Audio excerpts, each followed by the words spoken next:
मेरे नौकरी में नहीं रहता एक भी पैसा, फ्री में जीवन जीता हूँ। माननीय लालू प्रसाद यादव के। तो आप रो क्यों रहे हैं? मैं तो लालू 30 साल आरजेडी के लिए प्रचार किया है जी और आप पिछड़े समाज से हैं। जी जी, हमको आइए के बाद मेरे पिताजी को पकाने का औकात थी तो मैंने नाम को डाल लिया। पढ़े थे अब्दुल कलाम, अखबार बेचते थे, राष्ट्रपति बन गए। लालू यादव जी, मुल्का सिंह यादव जी ने हमको जीने का रास्ता दिलाया है। उन्होंने एहसास कराया है, do and die but not कराई। बोला था अच्छे दिन आएंगे, अच्छे दिन क्या आएंगे, कत्लेआम हो रहे, सब कुछ हो रहा है।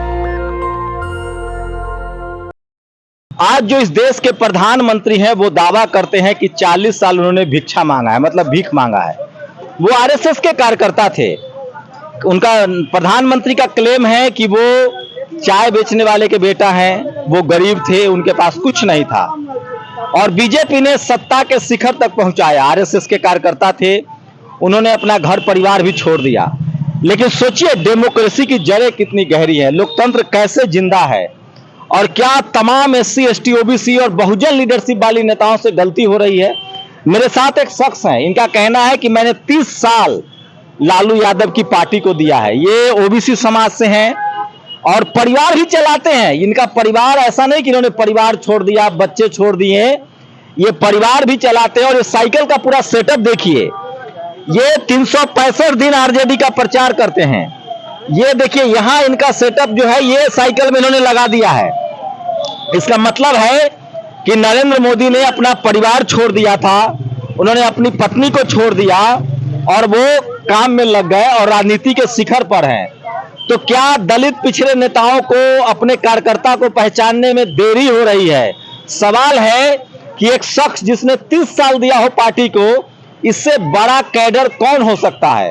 और ऐसे लोग जब भारत में हैं तो संविधान जिंदा है, लोकतंत्र जिंदा। मैं इनकी पूरी कहानी बताऊंगा कि कैसे इन्होंने पार्टी को टिकट 30 साल दिया और क्या जो तमाम बहुजन लीडरशिप वाली पार्टियां हैं ऐसे लोगों का मजाक उड़ाती है जो अपना जीवन देता है। क्या उनके लिए राजनीति में कोई जगह नहीं है?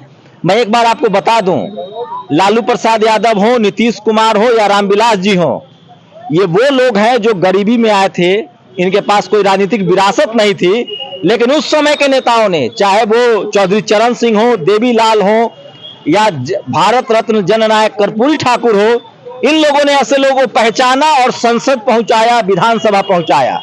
क्या आज ऐसे लोगों का अकाल है जो ऐसे अपने सबसे निष्ठावान, देखिए बड़ी बड़ी गाड़ियों पर राजनीति करना आसान है, पैसे लेकर राजनीति करना आसान है, कोई अपने जीवन का 30 साल साइकिल से आपके लिए प्रचार करे, इससे बड़ा कार्यकर्ता कौन हो सकता है साहब? अगर जिस पार्टी में ऐसे लोगों को सम्मान मिले वो पार्टी शायद पॉलिटिकल चुनाव जीत सकती है। पूरी कहानी बता रहा हूं। क्या नाम है आपका?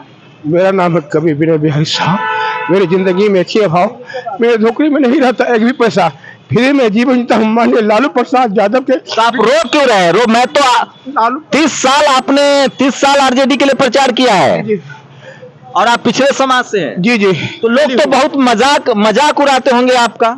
मुझे लालू प्रसाद यादव, तेजस्वी यादव, मीसा भारती, ये सब छोड़ के जितने भी लोग मिले, मेरे अपने कार्यकर्ता, नेता, विधायक, जितने भी हल्के में लेते हैं, साथ में बैठने नहीं देते हैं, हल्के करते हैं, कुर्सी हटा लोग लेते हैं। आप ये क्यों करते हैं? आपका मकसद क्या है? मकसद ये है कि लालू यादव जी ने हमको सम्मान दिया है, पहचान दिया है। लालू प्रसाद यादव ने कविता लिखना सिखाया है। लालू यादव जी, मुल्का सिंह यादव जी ने हमको जीने का रास्ता दिलाया है। उन्होंने एहसास कराया है, do and die but not कराई। Do and die but not कराई मैंने करना है तो करना है। राष्ट्रीय जनता दल। आप कितना पढ़े लिखे हैं? मैं आईए तक बहुत मुश्किल से पढ़ा। हमको आईए के बाद मेरे पिताजी को पकाने का औकात थी तो मैंने नाम को डाल लिया। तो मैंने सोचा कि जितना मैंने पढ़ा गए, मैट्रिक पास करके, आईए पास करके, इसको अगर जितना बढ़िया से तरीके से डील करूंगा तो मैं आईए, बीए, एमए को सबको काम कर दूंगा। परिवार कैसे चलाते ही बताइए। मेरी दुकान है मीठापुर में, एक छोटा सा बिस्कुट का, वहाँ 20-30-35 साल से दुकान है।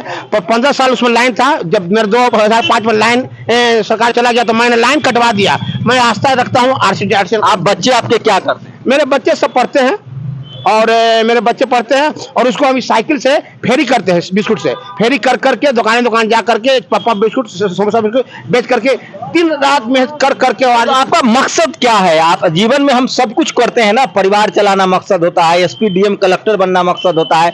आप ये काम क्यों कर रहे हैं, मुझे पहले ये बताइए। मेरा मकसद ये है कि मैंने कहीं पढ़ा था कि ज्यादातर MP MLA बनना मकसद? नहीं, मैंने पढ़ा था कि ज्यादातर लोग मन में कुछ करने की हसरत लिए हुए कब्र में चले जाते हैं। मैंने सोचा गरीब आदमी है, शरीफ आदमी, विनय बिहारी आदमी हूं, हम कैसे पत्थर पर लिखी तिरेंगे। अच्छा, मान लीजिए आपको मुख्यमंत्री बना दिया जाए तो क्या करेंगे आप? पहला काम क्या करेंगे? पहला काम क्या करेंगे? यही पहले तो मुख्यमंत्री हमको क्या बनेंगे हम। अरे मान लीजिए, अरे चाय वाला प्रधानमंत्री बन जा रहा है, अगर आप मुख्यमंत्री बन गए, आपका विजन तो पता चले ना कि आप सोचते क्या है, कैसे करते हैं। आप पहला अगर मुख्यमंत्री बन गए तो क्या करेंगे? मैं सबको सबसे पहले जीना सिखाऊंगा। क्या जीना? विनम्र रहना सिखाऊंगा, सरल रखना सिखाऊंगा, सीधा सिखाऊंगा और झुकना सिखाऊंगा, और लोगों को इतना झुक जाऊंगा महात्मा गांधी की तरह, विवेकानंद की तरह और ये कर्पूरी ठाकुर की तरह जीना सिखाऊंगा। अपने लिए कुछ नहीं बनाऊंगा, पर जहां मिलेगा वहां अपने आप को निछावर कर दूंगा, प्रसाद की तरफ पड़ जाऊंगा। नहीं, मतलब लोगों के लिए क्या करेंगे? लोगों के लिए उसको समझाएंगे कि इस तरह से जियो, अपराध नहीं करो, कोई कुछ बोलता है तो बर्दाश्त करो। जब आप बर्दाश्त करोगे तो सामने वाला बर्दाश्त करेगा, क्योंकि न्यूटन का तीसरा नियम है कि जो देंगे वही मिलेगा, क्रिया का प्रतिक्रिया होता है। लेकिन आपको नहीं लगता आप अपना परिवार पर ध्यान देते, बीवी बच्चा पालते तो और अच्छा होता? आप ये कहाँ फंस गए हैं? हाँ। आजकल तो राजनीति में तो जगह नहीं है, बहुत पैसा चाहिए चुनाव लड़ने के लिए, आपका जुगाड़ चाहिए, बड़ी बड़ी गाड़ियां चाहिए। साइकिल वाले को कोई न टिकट देगा न जनता आपको वैल्यू देगी। मेरी ख्वाहिश भी नहीं है कुछ बनने का यही है कि हम चाहते थे कोई हमको जाने। लालू यादव जाने जब 23वीं बार मेरी बेटी की शादी में चले गए, आज मंच पर बुला के ये हमको ये सब कर दिए, ये हमको यही ख्वाहिश था। चाहे दारू पीने वाला, लेकिन विजन की कमी है। आप मान लीजिए आप मुख्यमंत्री बन जाएं तो गरीब लोगों के लिए क्या करेंगे? ऐसा 2-3 काम बताइएगा, तब तो पता चलेगा ना कि आपके पास कुछ विजन है। क्योंकि लोग संसद में, विधानसभा में तो जा रहे हैं, विजन क्लियर नहीं कि करना क्या है। जो आप जैसे लोग हैं उनके लिए क्या करेंगे? हम वही करेंगे कि सबसे पहले एक काम करेंगे, जितना गरीब गुरबा हैं उनके बच्चों को, हम नहीं पढ़ सके पैसा के अभाव में, हम उन बच्चों के लिए, ये बात हुआ ना, बच्चों के लिए पढ़ाई का इंतजाम पर ध्यान देंगे। क्योंकि पढ़े थे, अब्दुल कलाम अखबार बेचते थे, राष्ट्रपति बन गए। पढ़े थे, सुना करते हैं, हम जानते नहीं है। चाय बेचने वाले पढ़ाई किए थे, प्रधानमंत्री बन गए। देखिए, मेरी रुचि इसलिए जगी है इनमें कि ये डेमोक्रेसी की खासियत है। कम से कम लोकतंत्र में कोई सपना देख सकता है कि मैं साइकिल से राजनीति कर सकता हूं। और बहुत सारे ऐसे लोग राजनीति में आए हैं। गुलाम गौस थे, वो गरीब परिवार से थे। लालू यादव ने एक फुलवतिया देवी थी, उनको संसद भेजा है। बहुत सारे गरीब नेताओं को उन्होंने संसद भेजा है। और ऐसे लोगों से डेमोक्रेसी का ये रंग है। जो लोग लोकतंत्र से नफरत करते हैं, जो लोग डेमोक्रेसी से नफरत करते हैं, उनके लिए मैं ये वीडियो बना रहा हूं। ऐसे लोग हैं, और किसी भी पार्टी के लिए ऐसे कार्यकर्ता होना बड़ी किस्मत की बात है। और आजकल नरेंद्र मोदी की जीत की एक बड़ी वजह यही है। वो जो राजनीति में सफलता नरेंद्र मोदी को मिल रही है, उसकी वजह है कि उनको उड़ीसा जीतना था। उड़ीसा में उनके पास कोई नेता नहीं था। उन्होंने कुछ ऐसे ही सोशल जो एक्टिव लोग थे उनको पहचाना। बंगाल जीतना है, बंगाल में ऐसे ही लोगों को वो राजनीति में ला रहे हैं। बीजेपी की पॉलिटिक्स है कि जिसको बीजेपी भले न जानती हो, लेकिन जिसको गांव समाज के लोग जानते हैं उनको टिकट दिया जाए।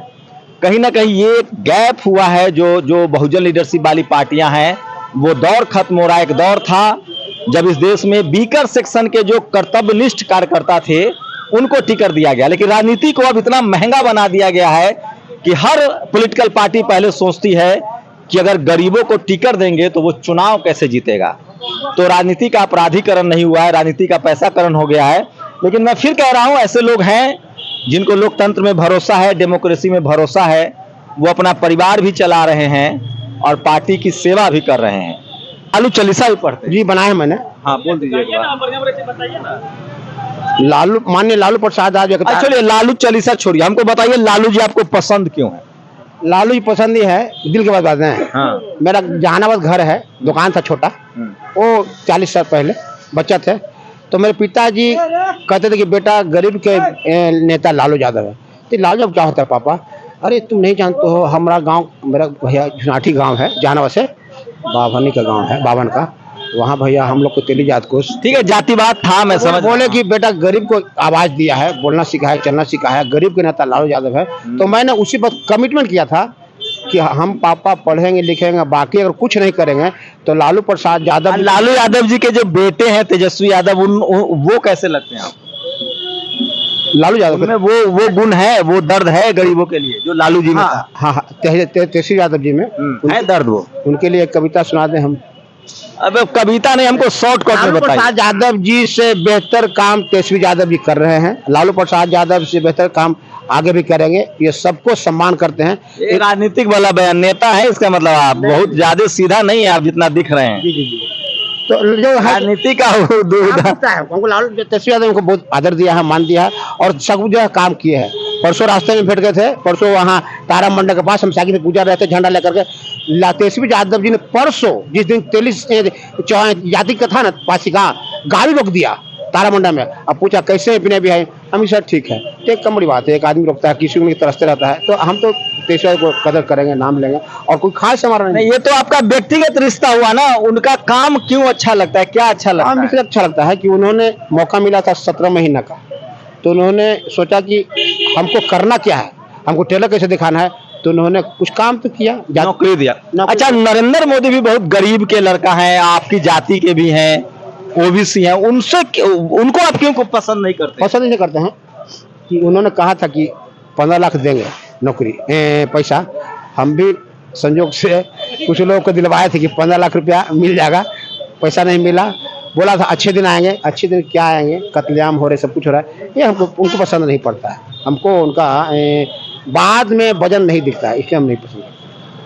हम लेकिन वो भी तो गरीब के बेटा हैं। गरीब की बेटा रहने से क्या करेंगे, गरीब की बेटा तो बहुत लोग होते हैं, तो क्या उसके बाद चलिए ठीक है, मिला जुला के मैं लोकतंत्र का, डेमोक्रेसी का रंग दिखा रहा हूँ।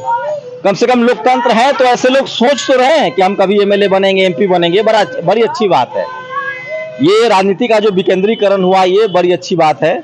और आज मैं आपको दिखा रहा था, तो बिहार में इसीलिए कहा जाता है कि बिहार में सामाजिक न्याय की लड़ाई है, सोशल जस्टिस की लड़ाई है। और लालू यादव ने उन समाज को, उन लोगों को राजनीतिक और सामाजिक आवाज दी है जो कभी हाशिए पर थे। शंभू कुमार सिंह, नेशनल दस्तक, पटना। दस्तक की आपसे गुजारिश है कि अगर इसको बचाना चाहते हैं तो नेशनल दस्तक को सब्सक्राइब करने के लिए रेड कलर के सब्सक्राइब बटन को दबाएं, फिर बेल आइकन की घंटी दबाएं। नेशनल दस्तक को बचाने के लिए बहुत जरूरी है कि हर खबर को शेयर करें, लाइक करें, कमेंट जरूर करें।